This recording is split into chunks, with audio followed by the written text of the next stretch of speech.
kauturan, maayo gid nga gabi sa inyo nga tanan. Kag sa sining tion,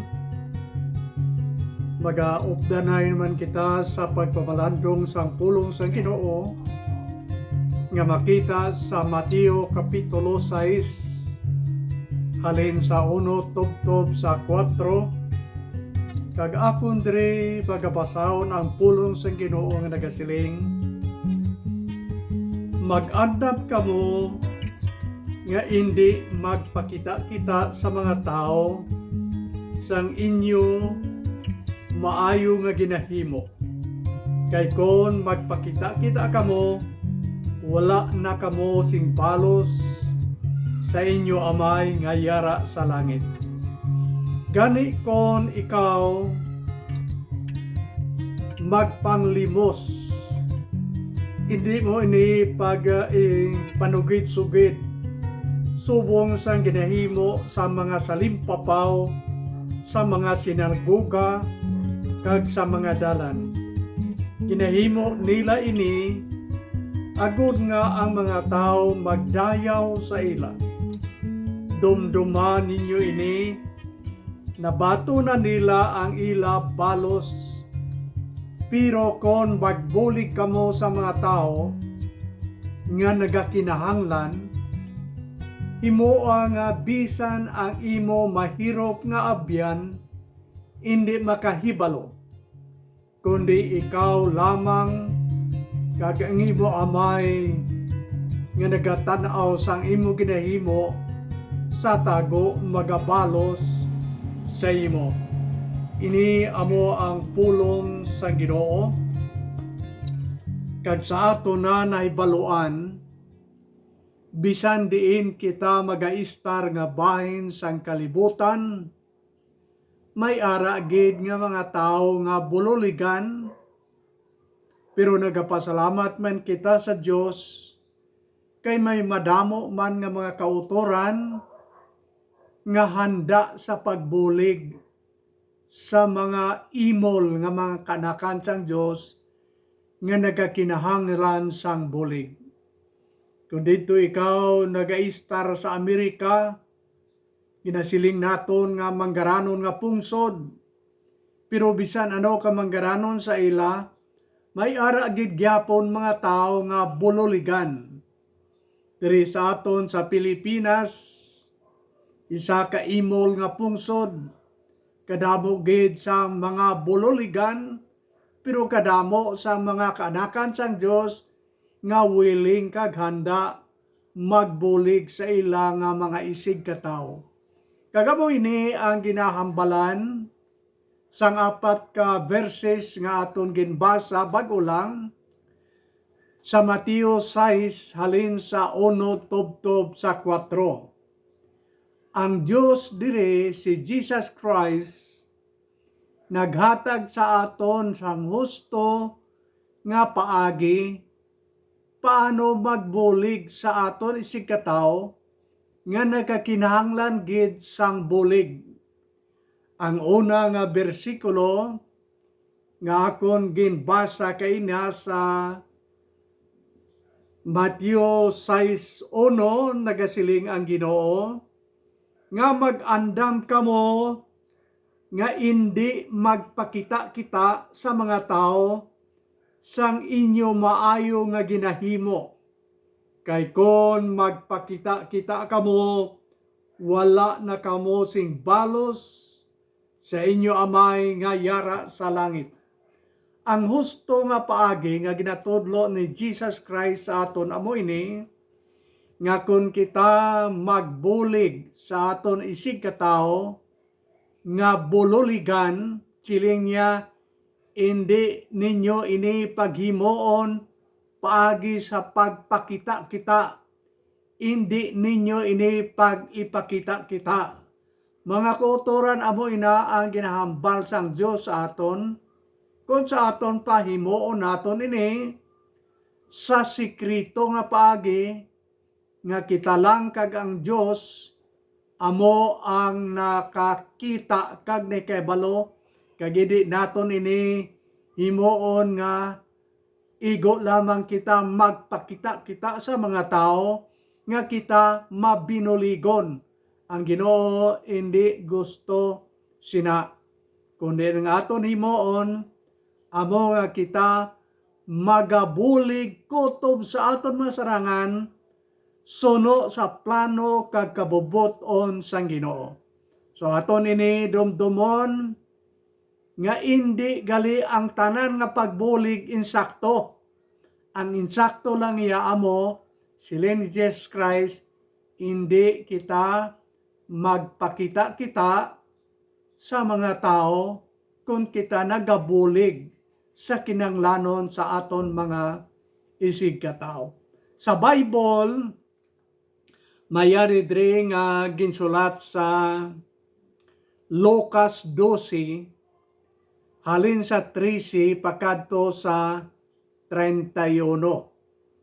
Dundumo naton mga kauturan nga ang plano sang Dios nga ang iyang mga kaanakan magmaalwan, mabinuligon, pero sa husto nga paagi.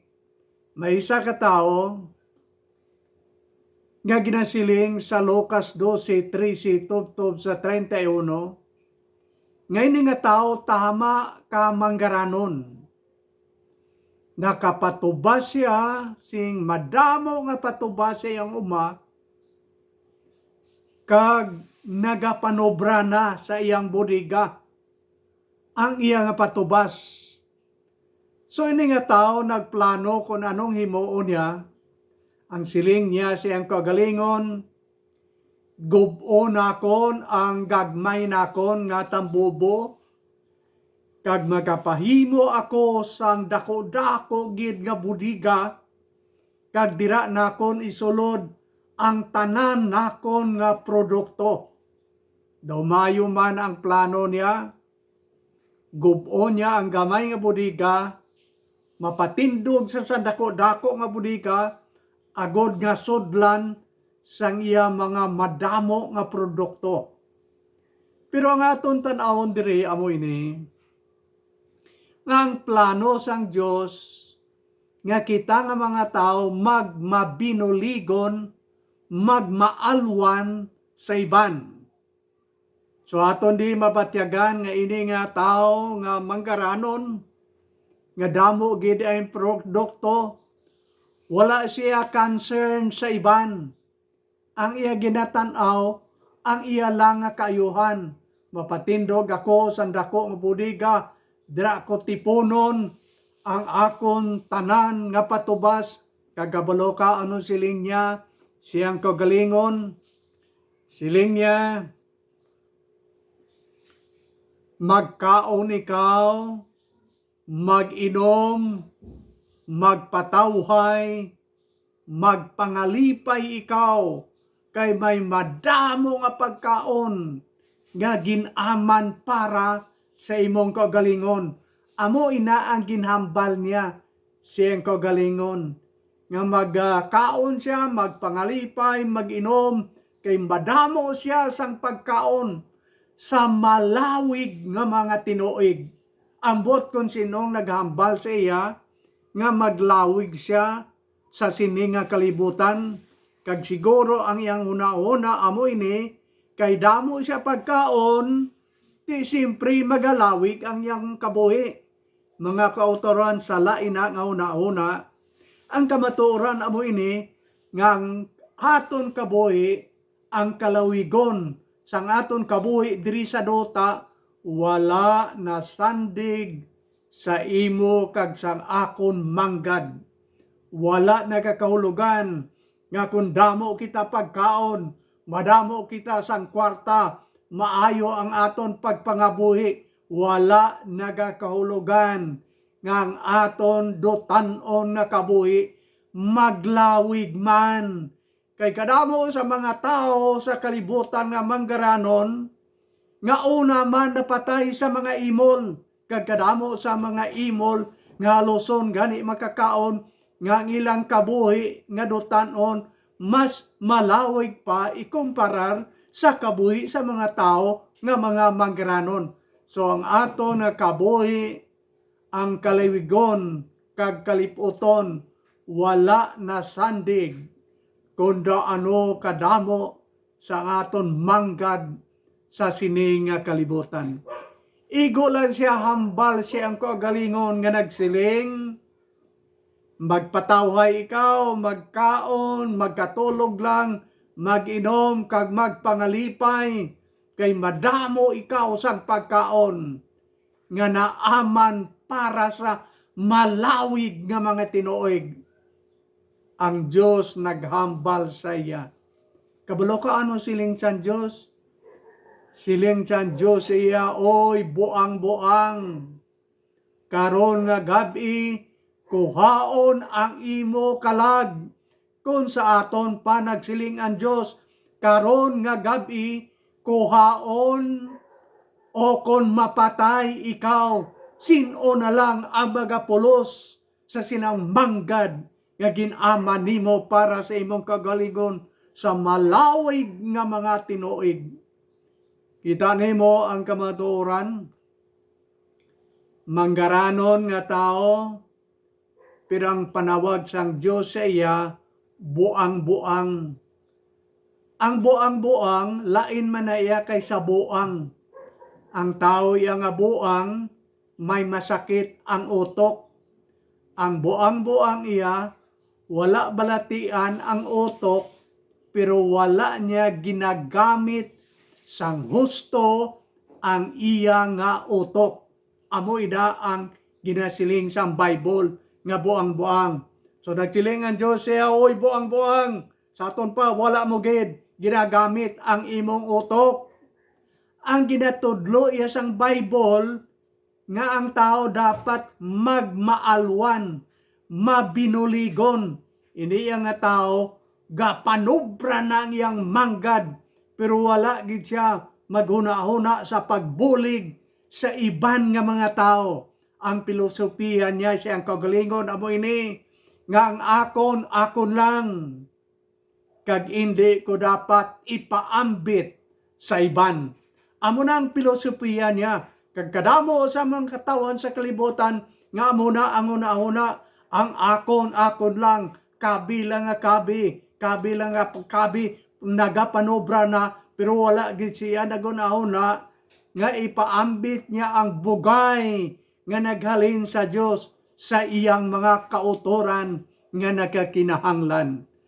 Filosofiya nga nagasiling, ang akon lang, taguon ko ni, hindi na kon ini pag ipaambit sa iban. Amo ini ang buang-buang nga manggaranon nga ginhambal sa Lucas 12:13 tubtob sa 31. Okay. May isa man niya katao nga kontras sining isa ka manggaranon nga buang-buang. Si San Pedro nga sumulunod sang Dios, makita nimo ang record sa Lucas 5 halin sa 1 tubtob sa 10. Isa ka adlaw si Kristo nagapanglakatan sa ubay sang linaw sa isa ka lugar nga tawag nga Galilea. Okay? Dito si Kristo sa linaw, sa ubay lang linaw naga panglakatan. Kag dito nakita niya si San Pedro, kag iyang kaupdanan nga nagahugas sa inglang pukot, nga nagalin sa laod, nga nagpauli na, nga wala gid singkwa. Kag dito si Kristo nagapalapit ang mga tao sa iya, kag nagpanudlo si Kristo sa ila sang pulong sang Ginoo. Pero sang tapos si Kristo nagpanudlo, ginsingganan niya si San Pedro, nya balik kamo sa dagat, iladlad ninyo liwat dito ang inyong pukot, agod nga makakuha kamo sa madamo nga mga isda. Naghampal pa si San Pedro, siya Ginoo, Sa bilog nga gabi, nagpanagat kami, nagpamukot kami, pero wala gid kami sangkuha.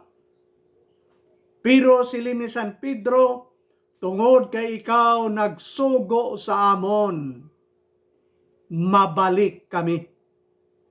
Primero, aton tanahon, nga si San Pedro kag iyang mga kaupdanan, nga puro tanan mga mananagat, sa ilang paglakat nagasalig gid sila nga damo ang ilang makuha, kay man may abilidad sila sa pagpanagat.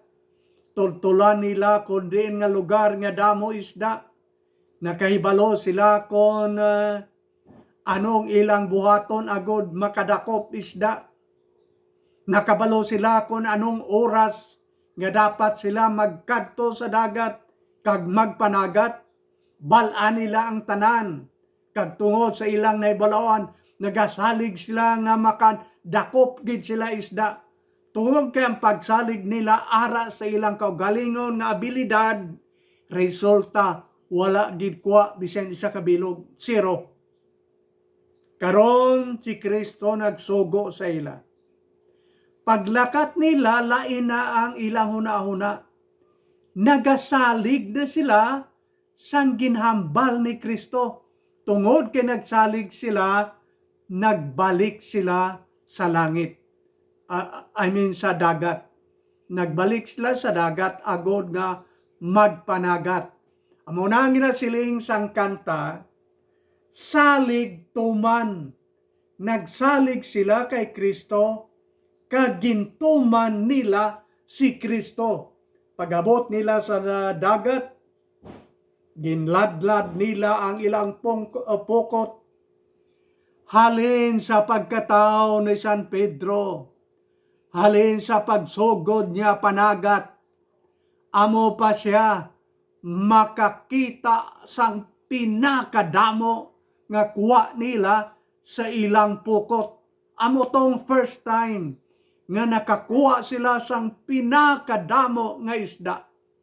Kag ginkuha nilang ilang isda, ginsulod sa ilang baruto, nabuta na, daw malunod na ilang baruto kay pulting kabuta. Kabalo ka anong ginhimo nila? Gintawag nila, ginpaypay nila ang ilang kaupdanan nga mananagat man nga wala singkuha.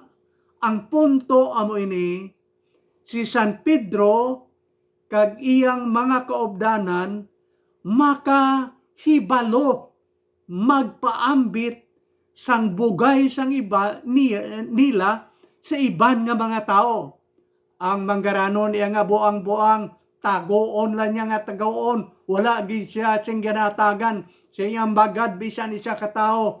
Si San Pedro ya kag ang iyang kaupdanan sang madamo ang kuha nila nga isda, ginpaambit nila sa ilang kaupdanan nga wala man singkuha. Amo ina ang ginatudlo sa aton ni Jesus Christ sa sining apat ka mga bersikulo nga aton ginbasa bag-o lang. Ang iyang ginatudlo sa malipot kag maathag amo ini nga dapat kita magmaalwan sa iban kag magpaambit sa iban sang bugay sang Dios nga aton nabaton. Pero ang gintudlo ni Kristo amo ini nga kon magbulig kita, kung ipaambit naton ang bugay sang Dios sa iban, hindi naton ini paghimoon nga magpakita kita sa iban sang aton ginahimo agod nga magbilib sila sa aton nga kita mga tao nga mabinuligon. Ang gusto silingon ni Jesus Christ, himuha lamang ninyo nga sikrito. Ikaw lang kag ang Dios, kag hindi na bagay nga aton ini ipakita kita sa iban kay nabalaan naman iya sang Dios sang aton mga ginahimo bisan himuon naton ini sekreto kag sa tago lamang nabalaan ini sang Ginoo. Tanaw naton ang bersikulo na abansi na kun hambal pero amo ni ang ginambal sa bersikulo 2. Ang 2 nagasiling, gani kon ikaw magpanglimos, hindi mo ini pag ipanugid-sugid subong sang ginahimo sang mga salimpapaw sa mga sinagoga kag sa mga dalan. Ginahimo nila ini agod nga ang mga tao magdayaw sa ila. Tama katahag sa sini nga ginahambal sang Ginoo. Siling ni Jesus Christ sa bersikulo 2, ang inyong mga ginahimo nga paglimos o kung pagbulig sa iban, hindi ninyo ini pag ipanugid-sugid sa mga tao. Agod nga magpa-impress kamo sa mga tao nga kamo mabinuligon. Hindi na kinanglan sila ni Kristo nga panugid-sugid pa ninyo ini sa iban. Amo ini ang bersikulo lang nga ato na memorya nga nagasiling kung ano ang ginahimo sang imo wala nga kamot, hindi mo pag-ipaybalo sa imo tuo nga kamot kung ano ang ginahimo. Hindi mo pagbabalon ang wala kung anong ginahimo sang tuo mo nga kamot. Siling sang Bible. Amo ini ang gusto niya silingon. Ang gusto niya silingon amo ini. Bisan pa ang pinakamalapit nimo nga abyan, hindi bagay nga imong pabalon kung ano nga kaayuhan ang imo gidbulig sa imong mga utod nga nagakinahanglan. Hindi pagpabala ang imo nga wala nga kamot kung ano ang ginahimo sang imo nga tuo. Sikrito lang bisan ang imong suod kag malapit nga abyan, hindi mo pag-isugid-sugid sa iya kung ano ang imong ginhimo nga bulig sa iban nga mga tao nga bululigan. Amo ina ang punto nga ginhambal ni Kristo sa aton. Hindi kita magpakita-kita, hindi kita magpanugid-sugid kung ano ang aton ginbulig sa iban nga mga tao. Amo ina ang husto nga paagi kung paano kita nga mga tao magbulig sa aton nga mga isig katao. May isa ka na record sa Bible kagini makita nimo sa Lucas kapitulo 19 halin sa 1 tubtob sa 10. Aton nabatian ang istorya na hanungod kay Sakio, ang putot nga tao nga tax collector. Ang siling sang Bible amo ini nga si Sakio isa ka adlaw naghandom nga magpakikita kay Kristo. Kag sadto nga tion si Kristo nagalakat sa dalan sang Jericho, nagkadto dito si Sakio, pero kay putot siya, hindi siya kakita kay Kristo, ay ginhimo nagsaka siya sa kahoy nga sikomoro nga dako-dako nga kahoy. Kag dito nakita niya si Kristo kay nag-agi sila sa dalan sa puno gid sina nga kahoy. Kagadamo ang nagasunod kay Kristo. Pero pag abot ni Kristo dito sa amo nga kahoy, nagtangla siya, kagin siyang ganan niya si Sakio panaog, kay karon nga adlaw, didto ako magadayon sa inyong balay. Nagkubdaday sila, kapag abot nila sa balay ni Sakio, naghambal si Sakio kay Kristo. Kabalo ka kung hambal niya, okay, amo ning hambal niya. Siling ni Sakio kay Jesus Christ, Ginoo, ang katunga sang akon manggad o manggaranon gali siya, akon ihatag sa mga imol. Katunga 50% ihatag sa mga imol. Kag siling ni Siakio, kung may gindayaan gid man ako nga ulian sing 4 kapilo, 4 times. Totoo gid man lang may gindayaan gid man si Siakio, kay tax collector siya, agod nga magdamo yang kwarta, ang mga tao ginsukot niya sang sobra sang buwis, kag ang sobra sa iyang mga ginasukot ginabulsa niya, kabangdanan nga nagmanggaranon siya. Pero ang siling niya nga ang iyang gindayaan balikan niya 4 kapilo, kag ang katunga sa iyang manggad ihatag niya tanan sa mga imol. Tapos niya hambal, siling ni Kristo, karon nga adlaw nag-abot ang kaluwasan sa sini nga panimalay. Nag-abot ang kaluwasan kay Siakio. Okay, tanaw naton. Ano ginluwas bala siya ni Kristo tungod kay igahatag niya ang katunga sa iyang manggad? Kag iuli niya 4 kapilo ang iyang nadayaan, amo bala na basihanan sang kaluwasan? Hindi. Nakita ni Kristo nga si Siakio naghinulsol sang iyang sala, kay makasasala siya. Kag amo ini ang guwa. Sang una, sang wala pa siya maghinulsol sa iyang sala, mahigugmaon siya sang kwarta. Ang iyang Diyos kwarta. Amo nang ginakilala niya nga Diyos ang kwarta. Pero karon nga naghinulsol na siya, ginahigugma na niya ang Diyos. Labaw sa tanan, hindi na kwarta. Kag ginahigugma na niya ang iyang isig katao. Kay man ihatag niya gani ang katunga, kag 4 times iuli niya sa iyang nadayaan. Ano ang makita naton sina?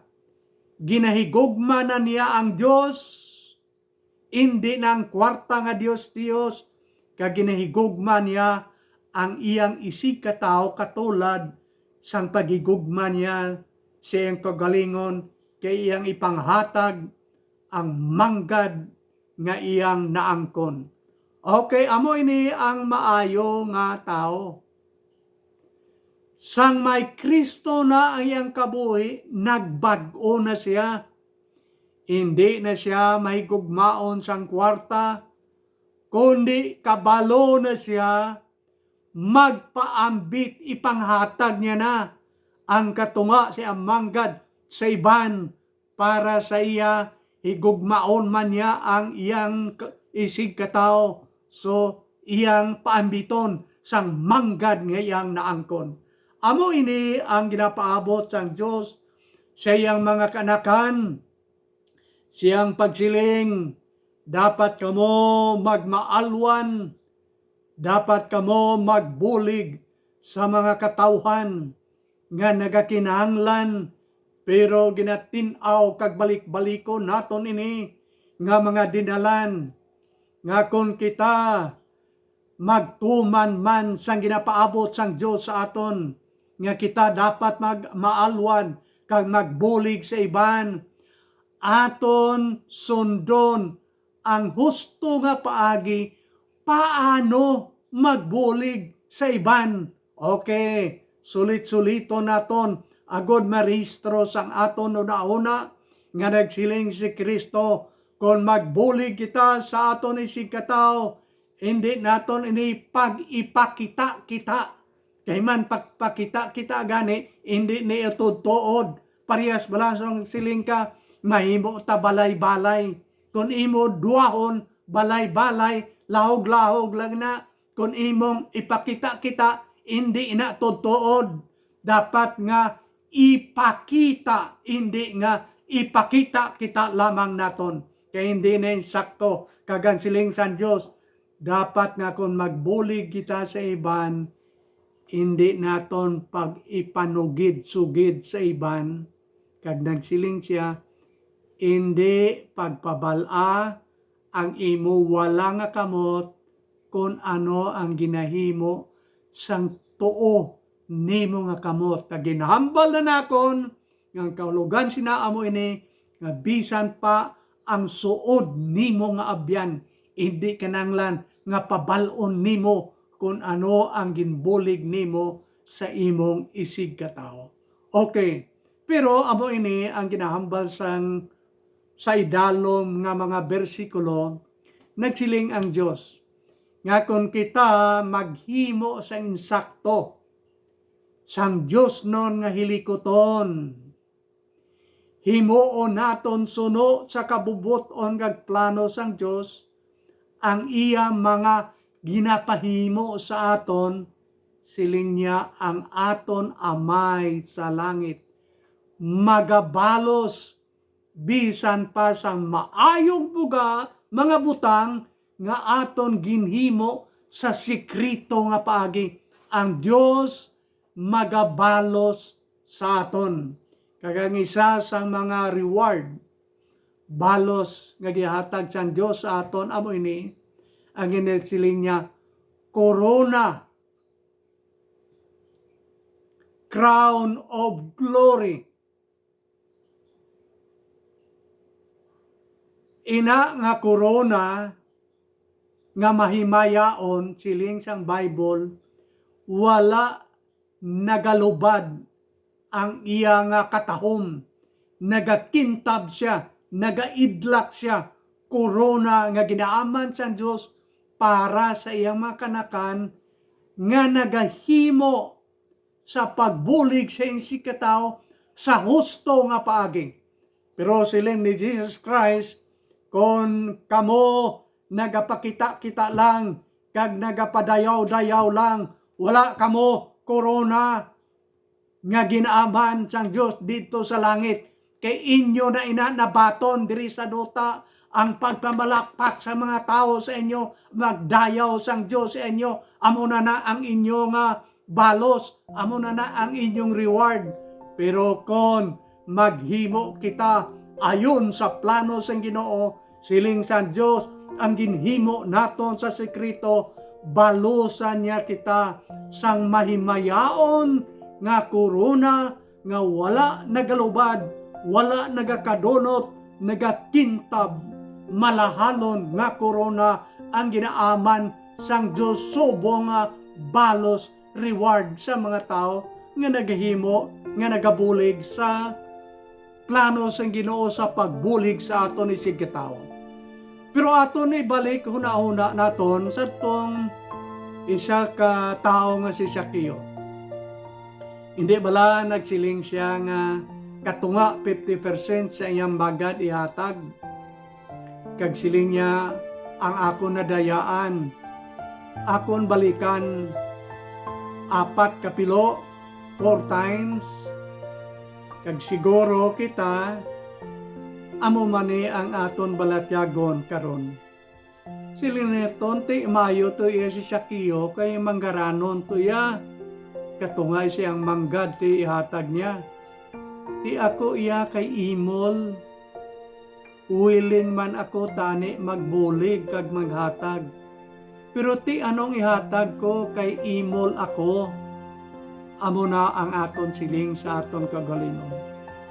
Mga kauturan, akon ipaalinton sa inyo ang isa matuod nga sugilanon, nga isa ka tao nga imol man, mas imol pa kay sa aton, pero nakabulig siya sa iyang isig ka tao sang labing maayo nga wala mahimo sang iban nga mga tao sa kalibutan.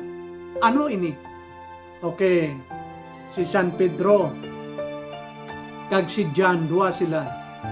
Dua ka sumulunod ni Jesus Christ. mga alas 3 sang hapon, nagkadto sila sa templo ko sa aton pa sa simbahan, agod nga magpangamuyo.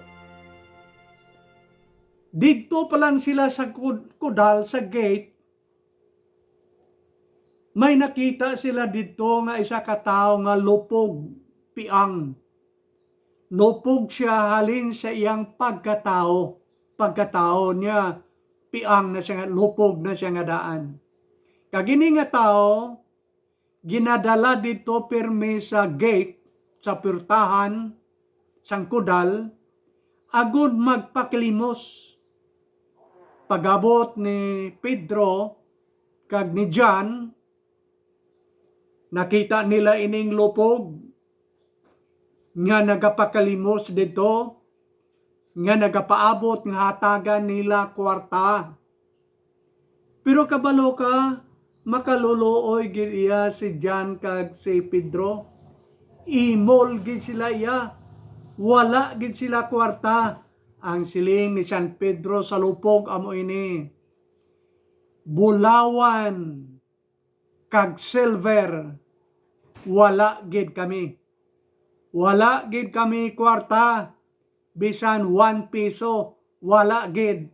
Kung karon pa na naton nga pagpangabuhi, ang iba niya nagkadto simbahan, nagataksi, ang iba niya may kagalingon nga mga salakyan, si John iya kag San Pedro, naglakat lang pakadto sa templo, sa simbahan, kay wala inugplite, wala kwarta. Siling ni San Pedro siya mo ni, wala kami kwarta, pero ang yari sa amon, ang yari sa akon, siling ni San Pedro, sa ngalan ni Ginoong Jesu-Kristo nga taga Nazaret, tindog. Ginkapta ni San Pedro ang kamot, kag ginpatindog. Nagbakod ang tiil sang tao. Naglakat-lakat siya kag nagtumbo-tumbo halin sa pagkabata niya. Amo atong una nga nakatindog siya kag nakalakat, pero akon tanawon. Wala gid sila kwarta. Imol sila. Hindi sila manggaranon. Pero sila ang nakahatag sa pinakadako kag pinakamaayo sa tao nga lupog. So mga kauturon, amo naton sini ang sugilanon. Siguro kita, pareha sa akon, kita nga mga imol, wala kita kwarta nga inogbulig. Bisan willing pa kita magbulig, anong ibulig ta? Anong problema? Anong ibulig naton? Pero kung ikaw, anak san Diyos, nagtuo kag nagbaton kay Kristo sulod sa imong kabuhi, ikaw amo ang may pinakadako nga ihatag sa iban nga mga tao. Ang imo ihatag sa ila, amo si Kristo, kung sa aton pa, ihambal nimo sa iya ang maayong balita nga nagatudlo sang kaluwasan sa iya kalag. Kay man amo ini ang ginasiling sang Bible. Siling sang Bible, wala ko ginakahuya ang maayong balita ni Kristo. Kay ini amo ang gahom sang Dios sa pagluwas sang kalag sang mga katawhan. Bisan damo pang manggad sang tao, kung wala siya sang Kristo siyang kabuhi, ina nga tao masiling nakon nga tama kaimol sa espirituhanon nga pagkahimtang. Siguro damo material nga mga manggad, katulad sang kwarta, pero kung wala siya, kita sang Kristo, then sa espirituhanon nga paghambal, kita amo ang pinakamaluluoy kag pinakaimol. Kay man spiritually wala tungod kay si Kristo, wala sa aton kabuhi. Ang labing maayo amo ini, bisan wala ikaw kag ako sang manggad, kon nabaton mo lang si Kristo, ikaw amo ang labi ka maayo nga tao. Kay man nagsiling ang Bible, ano gid bala ang kapuslanan sang isa ka tao, bisan nga maangkon niya ang bug-os ng kalibutan, kung madula man lang ang iyang kalag. Ang labing importante amo nga ikaw kag ako makaangkon sang kaluwasan sang aton mga kalag, paagi sa aton pagtuo kag pagbaton kay Ginoong Hesus, ang bugto nga manuluwas nga ginpadala sang Amay sa sining kalibutan, agod nga maangkon naton ang kaluwasan sang aton mga kabuhi. Kakunina nga Kristo ato na maangkon sulod sa aton tagipusoon, then makasiling kita nga kita amo ang makapaambit sa iban nga mga katawan sang labing maayo ang kaluwasan sang ila kag aton tanan nga kalag. Amo ang labing importante. Ang importante hindi ang manggad, ang labing importante amo ang aton kaluwasan nga aton ipaambit sa iban nga mga tao. So hindi kita makasiling ngati wala man kita ya manggad. Ang akon ginasiling amo nga kun may Kristo ikaw kag ako, ikaw amo ang galamiton sang Dios sa pagpaambit sang mayong balita nga nagadala sang kaluwasan. So duha ka bagay ang aton ginatan-aw dire. Ang aton ginhambalan amo ini nga ang Dios nagahambal sa aton, si Kristo nagatudlo sa aton, nga dapat kita magmaalwan, magmahinatagon sang material nga mga bagay katulad sang kwarta, manggad, kag aton inihimuon sa kadayawan sang Dios, hindi sa pagpadayaw-dayaw sa aton kaugalingon, kundi sa kadayawan sa himaya sang Dios. Kag kun wala gid man kita sang material nga bagay katulad sang kwarta, manggad, ang Bible nagatudlo sa aton katulad kay San Pedro, makasiling kita sa aton mga kautoran, mga utod, wala kuya manggad, wala kuya silver, wala kuya gold, bulawan, pero ang yari sa akon si Kristo. Akon ipaambit sa imo ang kaluwasan nga nagahalin sa iya. Kag imhambal nimo, ipaambit naton sa iban ang maayong balita nga si Kristo ginlansang sa cross na patay, si Kristo ginlubong, si Kristo na banhaw sa katatlo nga adlaw, kag ang tanan nga magtuo kag magbaton sina nga Kristo bisan mapatay pero mabuhi man siya. Amo ina ang labing importante nga maangkon sang tanan nga mga tao sa sini nga kalibutan. Mga kautoran, madamong salamat kag kabay nga mga pulong nga aton gintun-an sa sini nga tion, magapanalupsop sa aton mga balatyagon, kag kita magaalagad gid sa Dios sing mami na tud-on tubtob nga magabalik sa liwat sa sini nga kalibutan. Thank you so much. Kabay nga ang Diyos magpakamayo sa atin.